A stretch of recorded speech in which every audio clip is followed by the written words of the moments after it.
हमारे एक मित्र हैं जो बहुत बड़े बिजनेसमैन हैं, बिल्डर हैं। एक बार की बात है, वो अपने पिताजी के पास गए और कहने लगे कि मैं अभी अभी हरिनाम लेना आरंभ किया हूँ, कुछ ध्यान वगैरह करता हूँ, तो मुझे ऐसा लग रहा है कि निकट भविष्य में कुछ उथल पुथल मचने वाली है और आर्थिक रूप से कुछ समस्या आएगी, इसलिए हमारे इस कंपनी में जो शेयर्स हैं उसको हम बेच डालते हैं।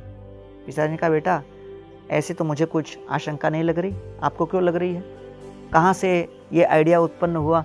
बेटे ने कहा, मैं जप कर रहा था और जपते जपते मुझे ऐसा लगा, आभास हुआ।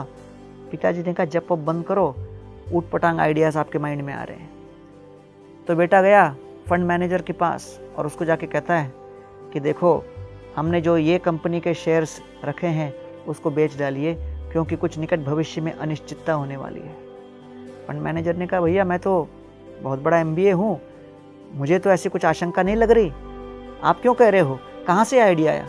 बोला, बस मैं ध्यान कर रहा था, जप कर रहा था, ऐसा भाव मन में आया। तो उसने कहा कि देखो, पैसा तो मेरा है, शेयर्स हमारे हैं, मैं आपको आदेश करता हूँ इसको बेच डालो। बेच दिए। एक सप्ताह के पश्चात पूरे विश्व में बड़ा भूकंप मचा आर्थिक रूप से।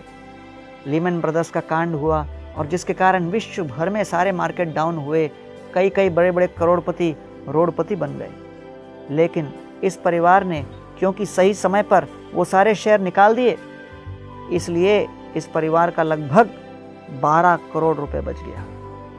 और इसको सुनकर पिताजी बड़े प्रसन्न हुए। पिताजी ने बेटे को बुलाया और बोला, बेटा जप और कर, और ध्यान लगा, लगता है उससे बड़ी शक्ति मिल रही है। और वो जो दूसरा फंड मैनेजर था वो कहने लगा कि अरे भैया, वो कौन सा मंत्र है तुम जप कर इस तरह की भविष्यवाणी करने लगे? तो मुख्य मुद्दा ये है कि हमारे जीवन में चाहे हम कितना भी प्रयास करें, योजना बनाएं, अनिश्चितताएं आने वाली हैं। और उन अनिश्चितताओं से झेलने के लिए सबसे आवश्यक सिद्ध रूप है कि हम अपने हृदय में श्रद्धा उत्पन्न करें। जब हमारे हृदय में श्रद्धा का विकास होगा, तब जाकर हर प्रकार के अनिश्चित परिस्थिति के ऊपर हम विजय प्राप्त कर सकते हैं। तो हमें चाहिए कि हम अपने दैनिक जीवन के उथल पुथल से उठकर एक ऐसे स्तर पर आएं कि आंतरिक रूप से हम पूर्ण पुरुषोत्तम परमेश्वर के साथ जुड़ जाएं और उनके प्रति एक ऐसी आस्था और श्रद्धा उत्पन्न हो कि इस जगत के हर बवंडर को झेलने की ताकत हमारे अंदर आ जाए। तो इसलिए शास्त्र वर्णन करता है, ए वाक्य अच्छे मोरा साक्षी महाजन, यार वाक्य सत्य कोरी माने त्रिभुवन। किसी व्यक्ति के पास जन्म, ऐश्वर्य, श्रुत, श्री इत्यादि होने पर भी जब तक उसके हृदय में ऐसी सशक्त श्रद्धा नहीं होगी, इस जगत के अनिश्चितताओं से वो पूरी तरह नष्ट हो जाएगा, वशीभूत हो जाएगा और आशाहीन हो जाएगा।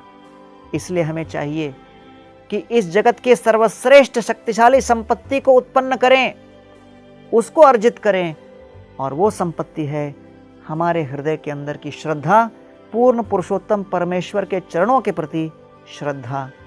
ऐसी श्रद्धा हमें इस जगत के हर बवंडर के पार उनके चरणों तक पहुंचाने में सक्षम है।